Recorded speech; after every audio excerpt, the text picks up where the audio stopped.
Hello, everyone. Just going to get started here in a few minutes. I have a few housekeeping notes before we get started. If you have questions during the presentation, feel free to use the Q&A or chat windows. We will be monitoring the questions and answering them in the order they come in. This will likely be at the end of the presentation, but if you have a pressing question during Donna's presentation today, feel free to go ahead and put that in the Q&A, and we will get to it as we can. After today's webinar, we will email everyone a link to the recording, as well as an online survey. Once you fill out the survey, a certificate of completion for the webinar will be emailed to you. Thank you for joining us for this professional learning opportunity. I am Scott Mathias from NCEA, and I will be your host today. Today's webinar, Effective Teacher Coaching for Retention and Growth, is being led by Donna Moss, Coaching Coordinator at FACS Education Solutions.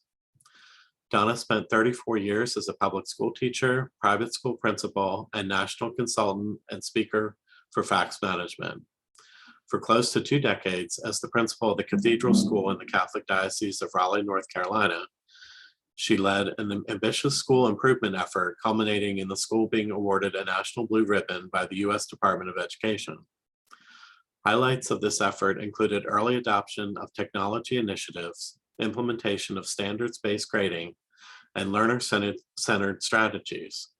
In 2018, Donna joined FACS Education Solutions and has served in various roles: Southeast Regional Vice President, School Partnership Development Support, and currently as the Coaching Coordinator. She thoroughly enjoys supporting our coaches as they help teachers implement new strategies to improve student outcomes. Before I turn it over to Donna, let us begin in prayer. In the name of the Father, and the Son, and the Holy Spirit, amen. Father, we ask for your guidance during these times and for your wisdom to be imparted to each of us as we listen to the information being presented today. We ask this in Jesus' name, amen. In the name of the Father, and the Son, and the Holy Spirit, amen. Donna, thank you for joining us today. Thank you so much, Scott, for having me. It's a pleasure to be with you all today. And I'm glad you are interested in learning more about how instructional coaching can positively impact students and teachers and lead to teacher growth and retention. Retaining teachers is a multifaceted problem, clearly made worse, understandably so, by the pandemic. But I believe that Catholic education offers an environment that can sustain teachers in a way that other environments can't. Through my experience as an almost 20-year Catholic school principal, and now as FACS Ed's coaching coordinator, I believe retention boils down to supporting teachers, valuing teachers, and investing in teachers. And instructional coaching is one way to provide and to do all of that. So if you are a teacher today who is on this webinar, I hope you will come away from it seeing coaching as a gift and not as a punishment that might be assigned to you by your principal because he or she thinks you are a low performer. In fact, if assigned coaching with the right intentions, it means you are worth it to them. You are worth the financial investment that they will make in the process. And if you are a decision maker, a principal, I hope you will be the giver of this gift to as many teachers as you can. Let's get started.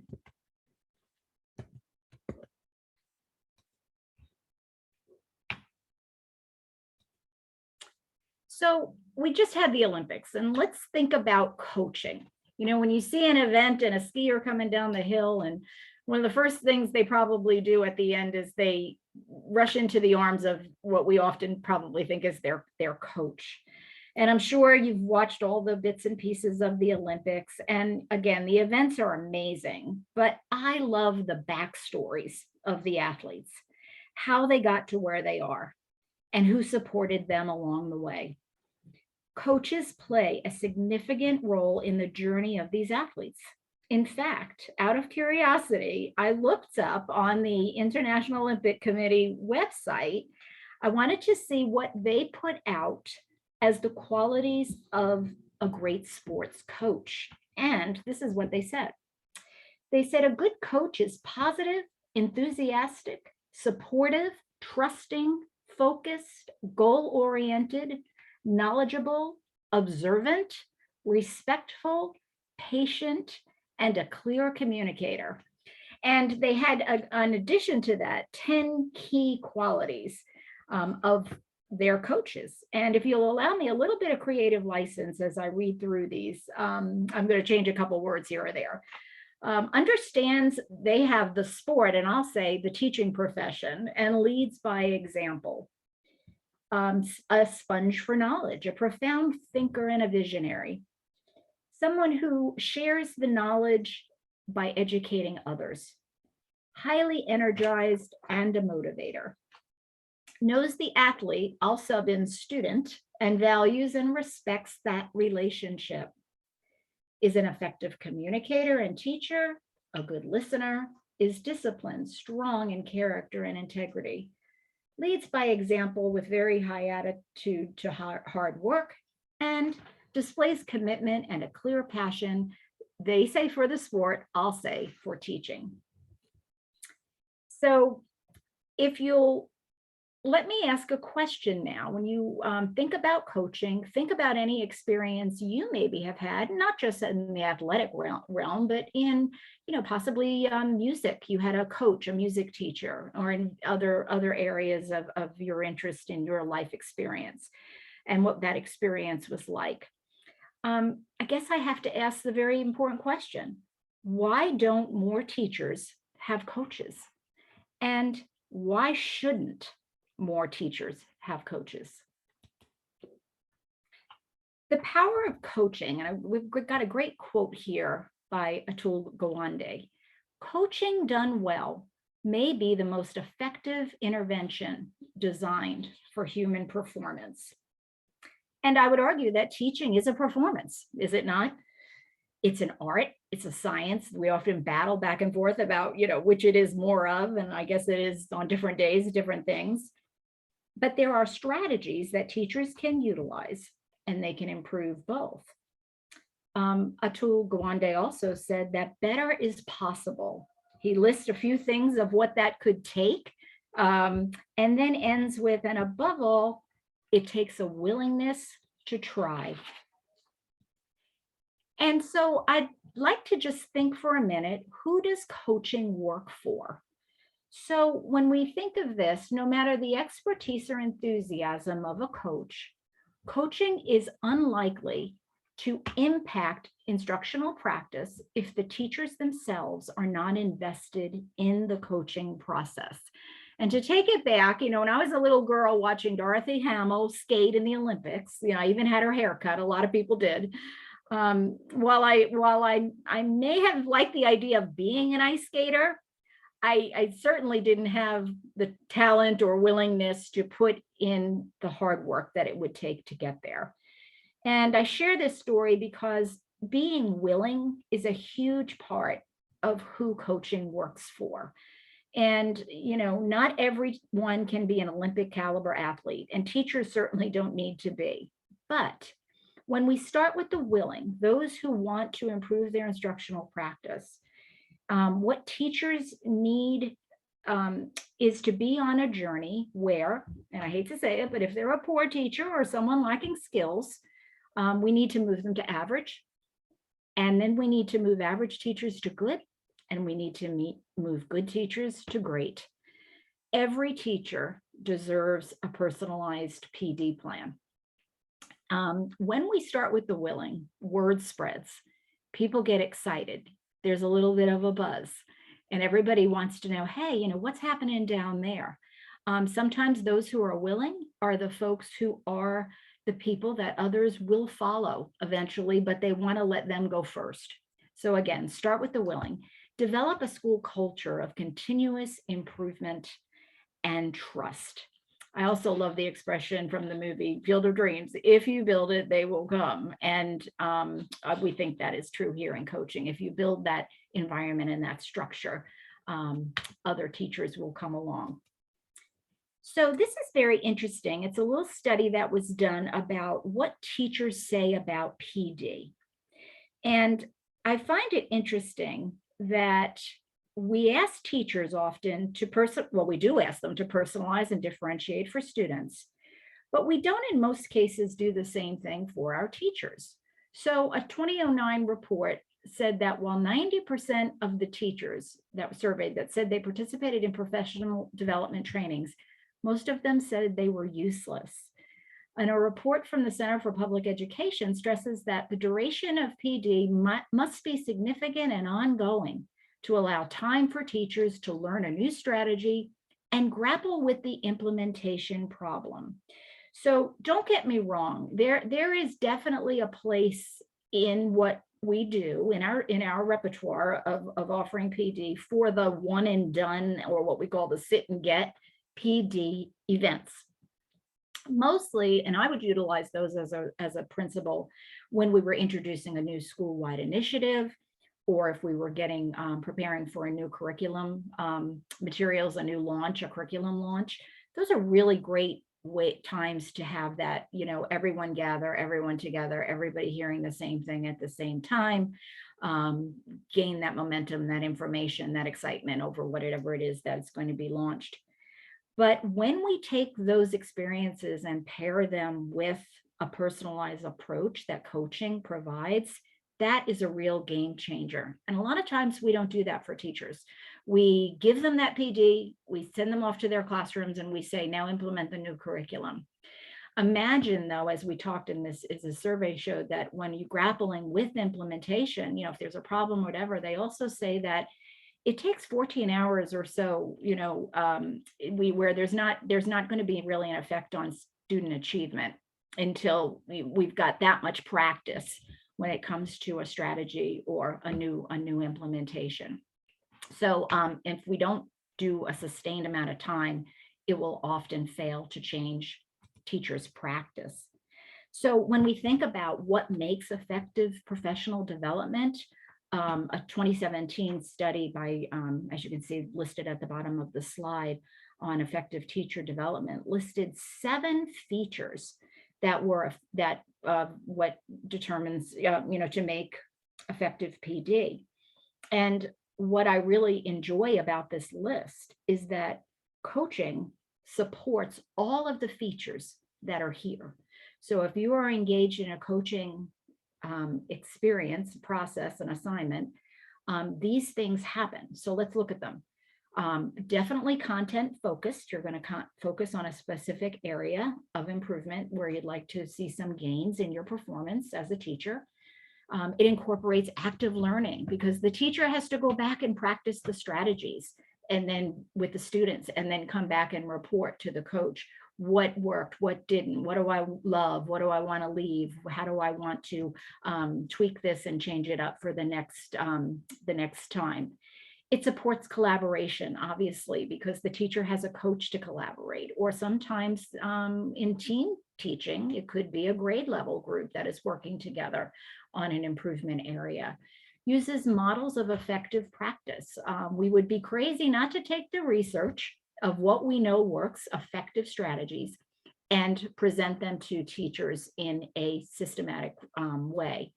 Also provides coaching and expert support, which is what you expect from your coach, feedback and reflection. And we don't do enough of that as teachers. We don't reflect on our, we don't do enough of it as administrators either. I remember as a new principal, I think it took me 5 years before I actually could stop and take a breath and say, wow, maybe I need to examine what I'm doing here to make sure I'm not spinning my wheels.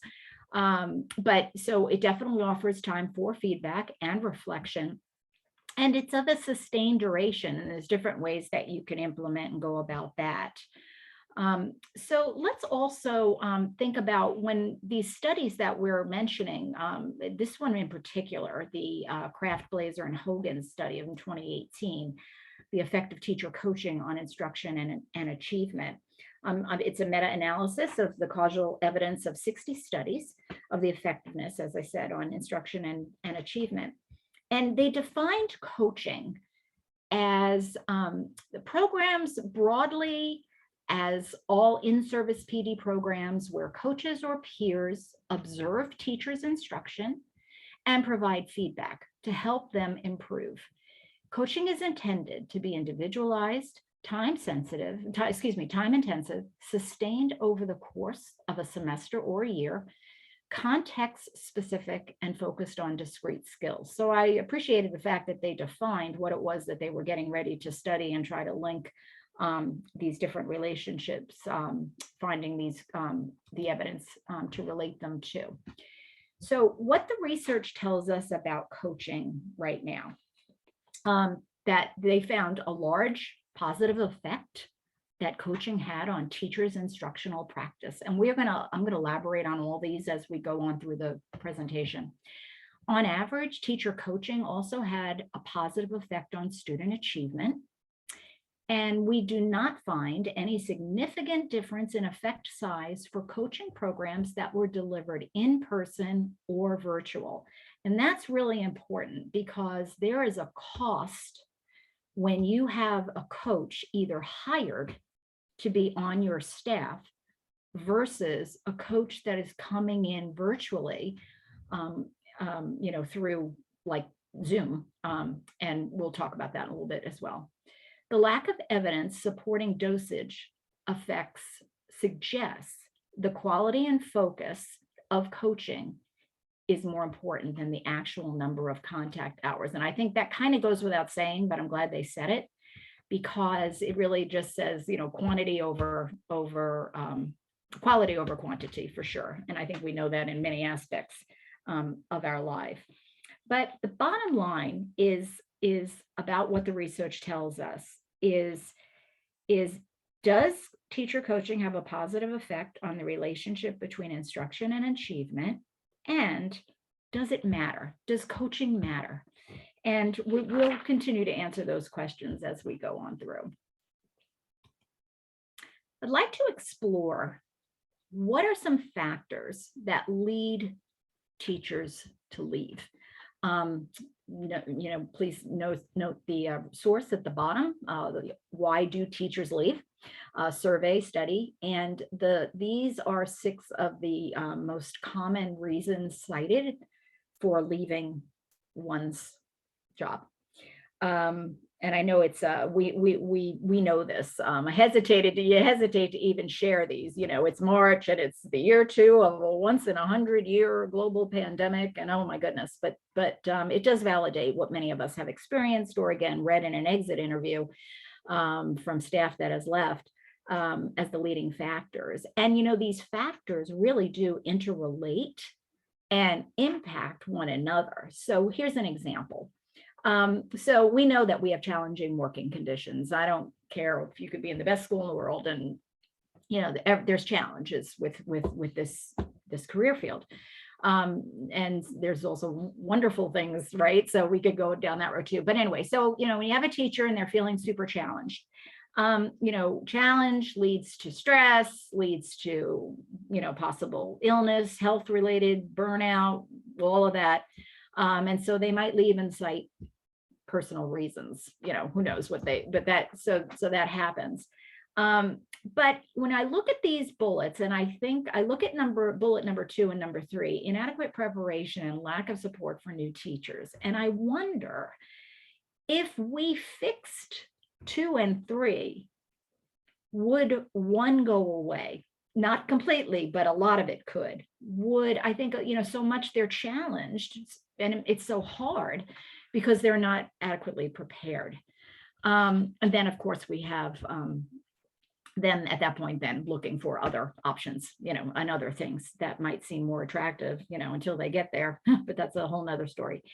So how do we help teachers feel more successful so we can allow success to breed even more success for them? I want teachers to hop, skip into the classroom in the morning because they are just so excited to get there and to do what it is that they have planned to do with kids.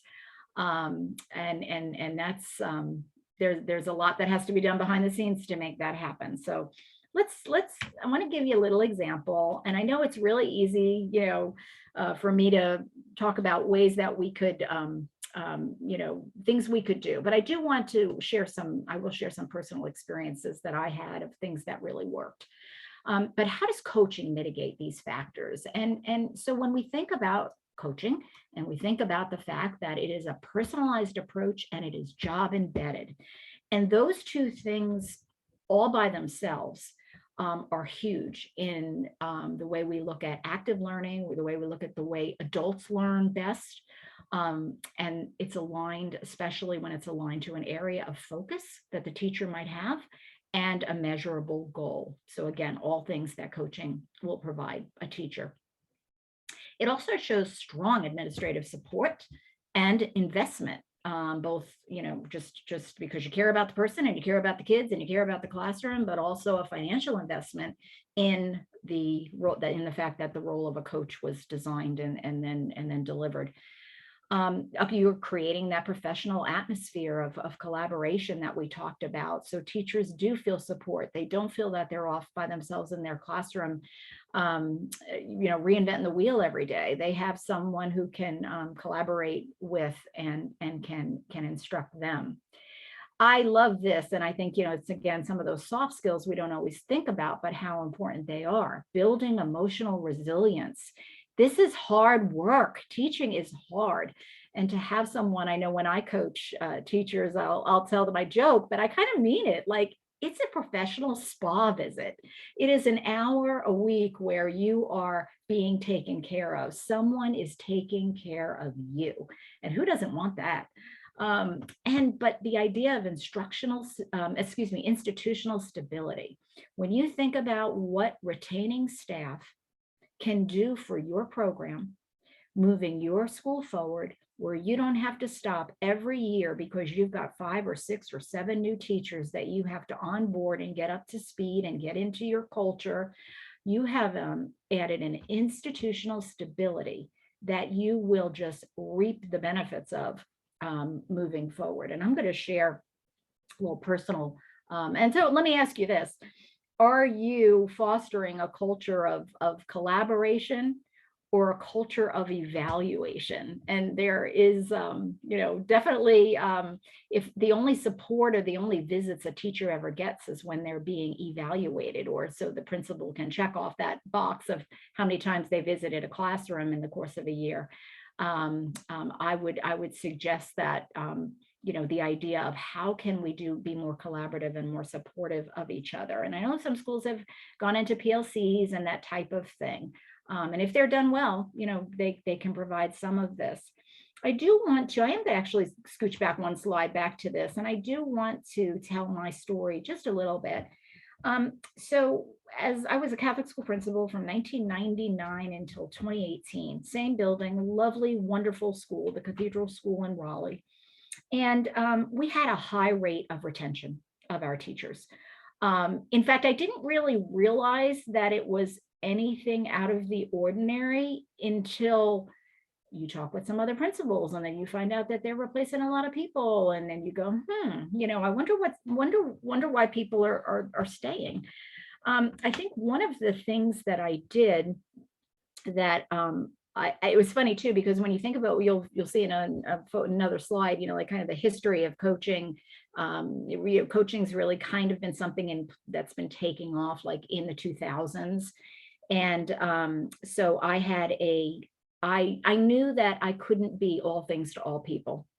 And I knew that teaching and learning had to take priority. I think parents will excuse a lot of things. We had an old building. We didn't have an elevator. We didn't have a gym. There were lots we were landlocked in a downtown city building, old building, anyway, I could go on and on about that. But what parents will excuse a lot of things, but they won't excuse a poor academic program and poor teachers. And so when you talk about institutional stability and growth and the advancement of your institution, you think about retaining your teachers as just a core to that. And when a few years in, when I realized I couldn't be all things to all people, and I also couldn't figure out that role really between coach and evaluator. It's hard to be that same person. So I hired a director of curriculum and instruction. And I basically, deemed her all things teaching and learning. And while she had a large, again, a wide range of things she was doing, she was essentially our on-site coach. She could help our teachers. She could co-plan. She could co-teach. She could model a lesson or just do an observation, be the fly on the wall and help.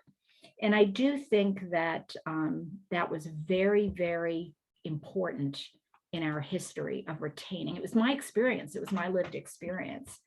So again, I think we fostered a culture of collaboration where teachers got more of that support than they felt that they were being evaluated. But so when we think about coaching, and then we think about it versus the traditional PD model, and I do want you to take a minute at the bottom of the screen. I want you to mark that Brookings post down, mark that instructional. I know you're going to get this recording, I believe, but instructional coaching holds promise as a method to improve teachers' impact on Brookings, Diana Quintero, January 25th, 2019. I have to share that because it's really a good read. And if you're interested in some of the more of the research, you'll want to take a quick look at that. We've got a couple slides coming up with referring to this study, but you've probably heard some of these numbers. We talk about, millions and millions of dollars being put into PD, yet we don't see significant improvement. And of course, everybody marks improvement in a different way, but, and, a lot of teachers say it fails to meet their needs. And then the idea, as we said earlier, of active learning versus the sit and get or the one and done. And 2000 to 2015, the rate of coaching, staffing of coaches has doubled. Okay, now we go from like nothing to, double, but so an interesting thing that had happened during this time was that coaching really is kind of in its infancy when it comes to really having that defined position. And even during this time, the role was not defined well. And coaches were wearing many hats. I alluded to that in my own example. And that funding was not there, or is not widespread for that type of activity. So when we think, though, of what we've learned in the years since, as we've gotten more and more people, more and more schools to be utilizing coaches, formalizing things a little bit more, this study showed that while it has not yet resulted in improved graduation rates or test scores, it has, and of course, test scores, though everything always has to come back to test scores. We're always hoping for some easy fix. There's that one simple change that if we just make that, it'll make the test scores go up. But research does show that coaching significantly impacts and creates meaningful change on teacher practice. And you can't ignore, an effect size of 0.49. More limited at this point, and remember, I still think of coaching as not widespread and in its infancy when it comes to teacher coaching, more limited impact at this point on student achievement. So unless we can scale this into a widely used and sustainable model, the jury's still a little bit out as far as having a ton of research and our ability to directly link it, but it looks like we're skewing in the right directions. And I want to give you a real life example. Okay, so I coached, she was a lateral entry teacher. So she had a content background, but she didn't have a teaching license. And she taught the way she was taught, because that's all she knew. She was one of those that just didn't have the preparation that she needed. And so she used summative assessments. They got to the end of a unit, she gave a test. They got to the end of the chapter, she gave a test, whatever. And the students were not doing well. So one of the first things that we worked on was inserting into, the instructional period, checks for understanding and formative assessments. And the teacher and I set up the goal that that's what we would be working on. And sure enough, at the end of our cycle, there was an improvement in the student testing, the student results on their assessments. And so you have to say why. Well, why was that?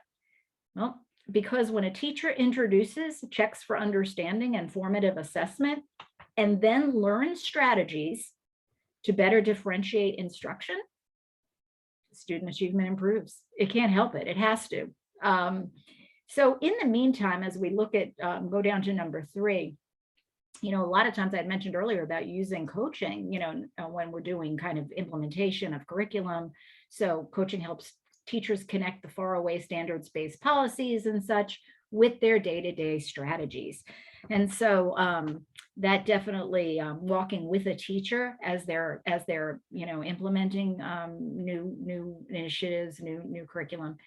But also number 4, and the promising evaluation of coaching says it may help close gaps and ensure equitable treatment for students. And I would bet my 38 years as an educator on the fact that those students are going to be more engaged and more successful, and that will eventually reveal itself in test scores and graduation rates. I had a personal lived example of it. I'm sure a lot of you have had those examples in your teaching career when we implement really top-notch strategies that where it has impact on students. So that's really promising and exciting, and I was happy to read that study.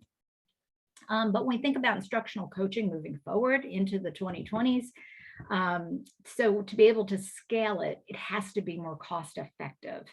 And then we also know that video provides flexibility for teachers and allows remote coaches to help multiple teachers. And that in itself is a cost savings, having coaches remote in. I was actually remoting into a faraway state, a couple of time zones away from where I was living, but providing a unique and valuable service. And then a clear, comprehensive definition of what a coach's role needs to be developed. And we'll talk a little bit more about that in just a minute. When we think about our coaching core values within FACS, before I share our model with you, I do want to just talk about, the values. And we know values are important because they are what we believe in, what we think are important when the way we live and do our work. And so when we think about the fact that we value and practice happiness, we practice positivity and collaboration with our teachers, joyfulness in teaching and learning. Strengths, we recognize the uniqueness of each person. Everyone has something that they can bring to the table. And sometimes our best experts are sitting right among us in our faculty meetings, honoring their education and experience and their gifts and talents. Presence, we actively listen, meet people where they are. Our coaches are skilled in content and are as insightful and responsive. While being a consistent voice, we persevere with our teachers. Excellence, we have a results-oriented vision. We engage in inquiry, strategizing, promoting best practice and innovation, and encouraging risk-taking and productive struggle. A lot of this sounds familiar, right? It sounds like the kinds of things we want kids to do, right? We want to encourage productive struggle. We want them to take risks, growth mindset. We need that in our teachers too, and we want to help you all get there. And accountability, we are prepared with fluency in our coaching tools and toolkits.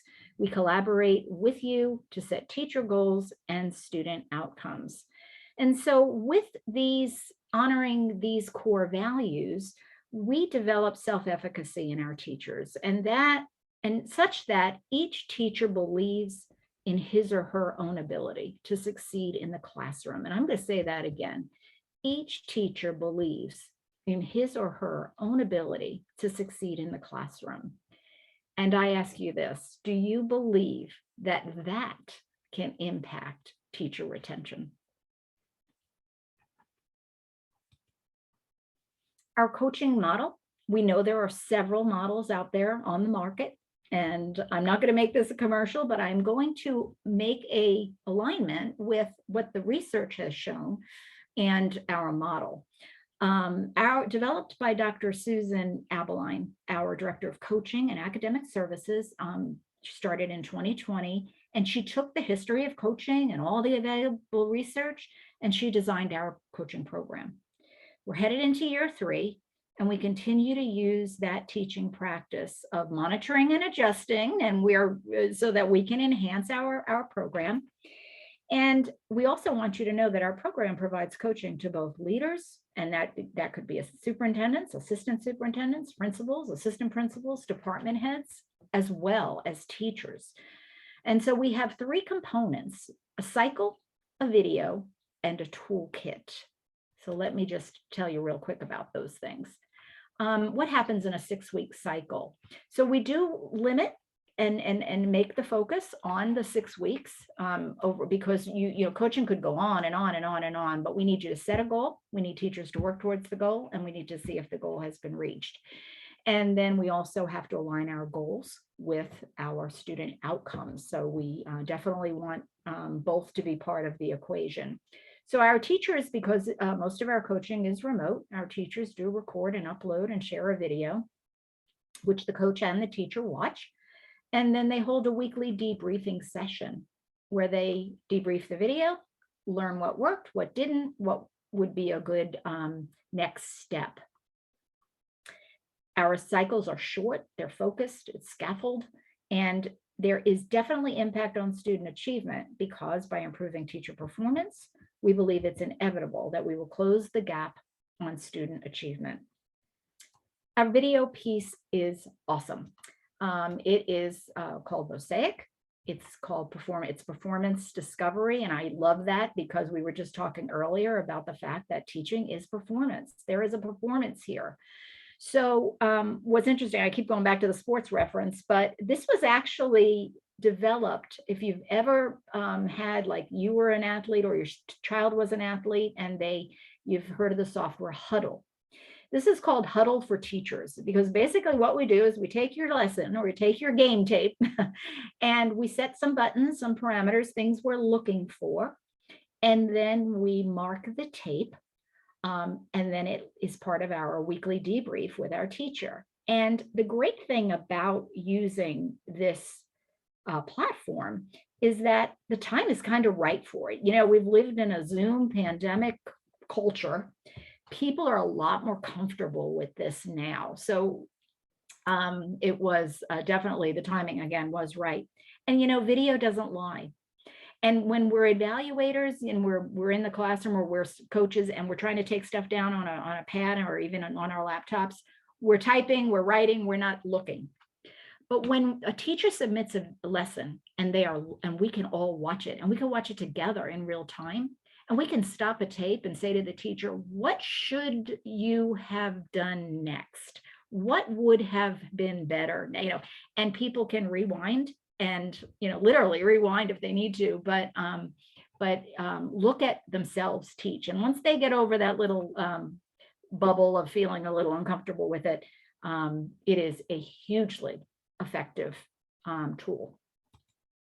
We also offer toolkits. These are our core toolkits, and we have look-fors, reflection questions, the strategies, and resources right inside the toolkit. So you could look at these 4 and see how these would be tremendously beneficial, especially to new teachers who, you know, sure, many of them went to teacher prep, but it can look a lot different when they're on the ground, you know, in a classroom. And then we have those who, of course, are coming in laterally and don't maybe have the training. We use the evidence-based coaching methodology. We want to keep our coaches focused on growth and individual support rather than evaluation. Remember, they're not evaluators. I want to share a little bit of our impact. We've not been in business that long at this model, and we have grown substantially. Over the past year, we've had a 97% of our teachers have exceeded or met their cycle goals. That is huge. You rarely seen that type of success. Also, we ask our teachers an efficacy question at both the pre-cycle when they're starting, and at the end of the 6 weeks post-cycle. And on a scale of 1 to 5, we ask them to rate how successful they're feeling as a teacher at this time with regard to that focus area. So say it's assessment, or say it's environment and engagement, unit planning, lesson planning, differentiation. And we have had quite a gain in just a small amount of time with how confident and successful teachers feel. And lastly, what our teachers are saying. I'm going to read these just real quick. My coach was a wonderful coach, supportive, encouraging, and professional. I truly enjoyed our time together and gleaned many useful insights and tools to teach more effectively. My coach was very encouraging and knowledgeable. She provided valuable insight in the classroom, as well as science-based strategies that encourage students to be engaged within the classroom setting. And lastly, this was a tremendous exercise of reflection and goal setting with identified improvement outcomes that were very personalized and would be a benefit to teachers of any experience level. My coach was a flexible, forward-thinking coach that put in a tremendous amount of time on our behalf. And this is music to our ears. We just love to know that our teachers felt that they were served and served well. And I just want to remind again, our coaches are not evaluators. In fact, they don't even report back to the principal. It would break our confidentiality that we have with our teachers. So there is a trust factor there on everybody's part. Principals are, it's a dance you do every day. You're the instructional leader of your school, but you're also trying to be a coach, and you're trying to be an evaluator. And, it's probably really hard to do all of that. And you can still be the instructional leader. You can set the course, you can set the best practice requirements and set the conditions, make those conditions so teachers can be successful. But we might be at a point with the complexity of what it is we're asking teachers to do every day, and the emphasis that we need to place on retention, that we recommend using funding resources to bring on an on-site coach or remote coaches. And I think I just predict that in this decade, we are going to see that become pretty normalized around schools. I'm going to end with this, and I'm actually wearing my starfish necklace today that one of my families gave me when I left my principalship. It means a lot.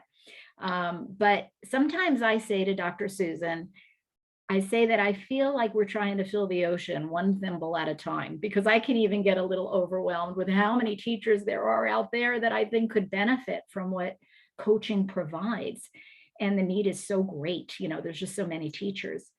And then I think of that starfish story, the old man walking by, sees the little boy throwing the starfish back in the ocean. And he says, "Why are you doing that? There's so many starfish." And the little boy says, "Because it matters to this one." And I'm reminded that our work matters for each and every teacher that we have the privilege of coaching. And with that, I do thank you so much for your participation today and your willingness to sign up for this webinar. And I include my contact information. I would enjoy hearing from you through email or even a cell phone call, no worries. I don't always pick up though if I don't know who it is, so leave me a message if I don't. But please don't hesitate to contact me if I can be of service to you, or you just want to talk a little bit more about coaching. Happy to help. I'm going to stop my share. Scott,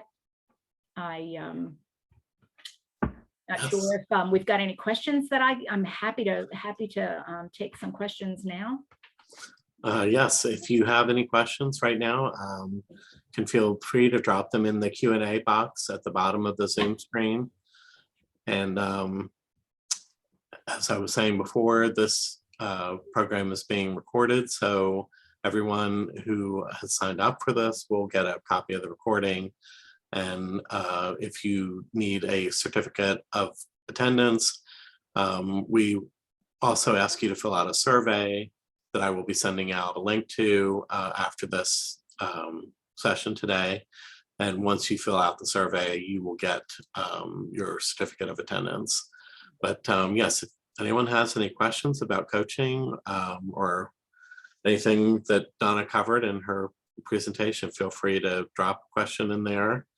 or as she said, she's available after the fact, which is very generous of her to offer her time to help out our attendees today. Oh, I thank you, Courtney. I appreciate very much your comment. Thank you. Happy to be with you today.